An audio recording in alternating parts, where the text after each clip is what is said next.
Now this will be the second video in the series of beta oxidation.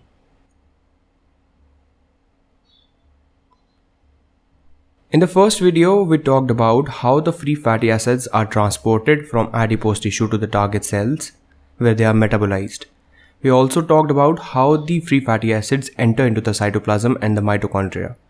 Now in this video, we will be talking about the oxidative catabolism of fatty acids that takes place inside the mitochondrial matrix. Now let's talk about what happens in the mitochondrial matrix, which is the complex part of the beta oxidation. What you're seeing is the basic formula of a fatty acid in which a side chain is attached to the carboxyl functional group. In this compound, if we remove the hydrogen atom and attach a CoA group to this compound, this becomes a fatty acyl-CoA.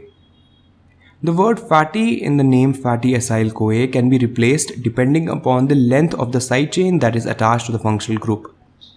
For example, a side chain with 16 carbons, the fatty acid will be called palmitoyl-CoA, and a fatty acid with a side chain of 14 carbons will be called myristoyl-CoA, and 12 carbons will be called lauryl-CoA. Now, when this fatty acyl-CoA enters into the matrix of the mitochondria by the carnitine shuttle mechanism, it is acted upon by 4 enzymes whose main job is to remove 2 carbon atoms from the parent fatty acid. Now these reactions lead to generation of 2 molecules. One is the acetyl-CoA and the second molecule is a new fatty acyl-CoA which is 2 carbons shorter than the original parent fatty acid, which in this case will be a 14 carbon compound called myristoyl-CoA. Now the cool part about this beta oxidation pathway is that the newly formed fatty acyl-CoA, which is 2 carbon less than the parent compound, re-enters this pathway. So now we begin with the 14 carbon compound, the myristoyl-CoA.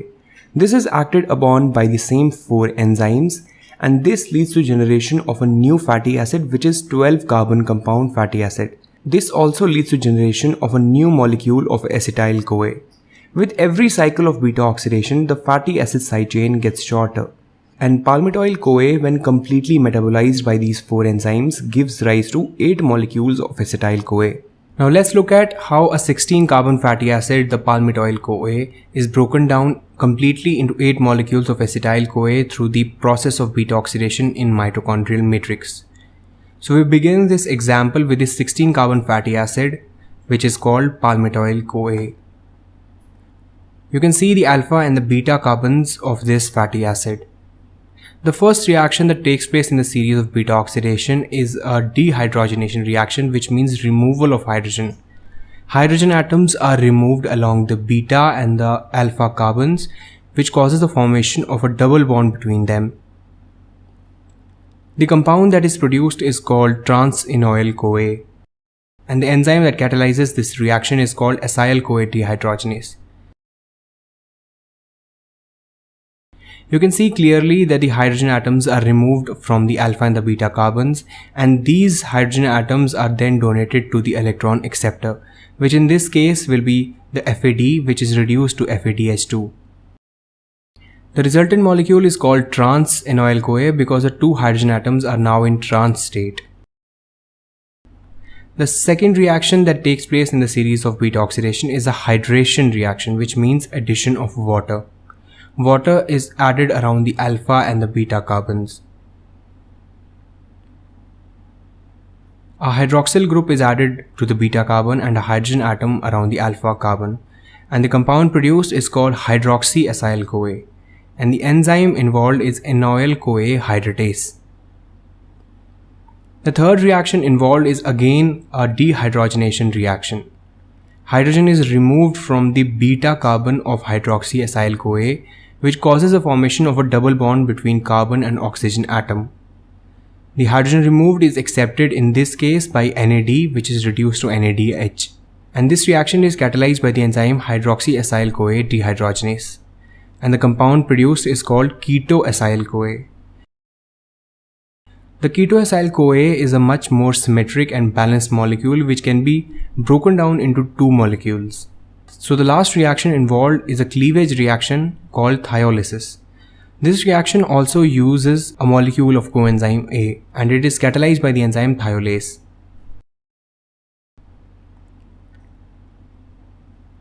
The keto-acyl-CoA is then broken down into two molecules. The first is a new fatty acid which has a side chain of 14 carbons called myristoyl-CoA, and the second molecule is acetyl-CoA. Take a closer look at this reaction and try to understand how the keto-acyl-CoA is broken down into these two molecules. The first three reactions involved in the series of beta-oxidation just prepare the fatty acyl-CoA to a more balanced and symmetric molecule which can be broken down into two molecules. The myristoyl-CoA produced again enters the series of beta-oxidation, and it is completely utilized to form 8 molecules of acetyl-CoA through the similar reactions.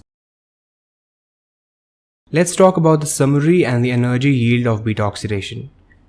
Up till now, we have studied how a 16-carbon palmitoyl-CoA is converted into 8 molecules of acetyl-CoA. In these reactions, we have also seen reducing equivalents are produced, that is the FADH2 and the NADH.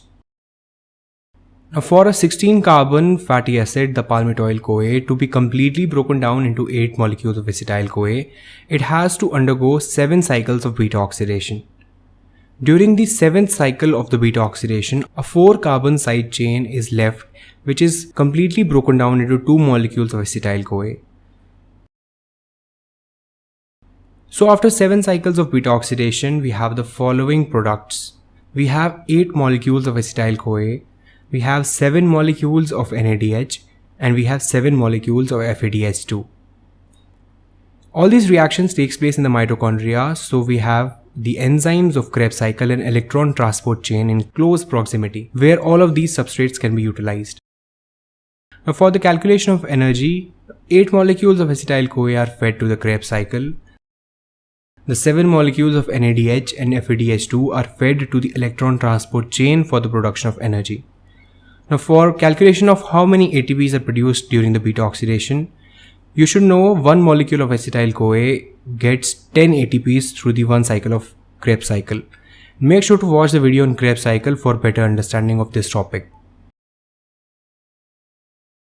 1 molecule of NADH is equivalent to 3 ATPs, and 1 molecule of FADH2 through electron transport chain gives 2 ATPs.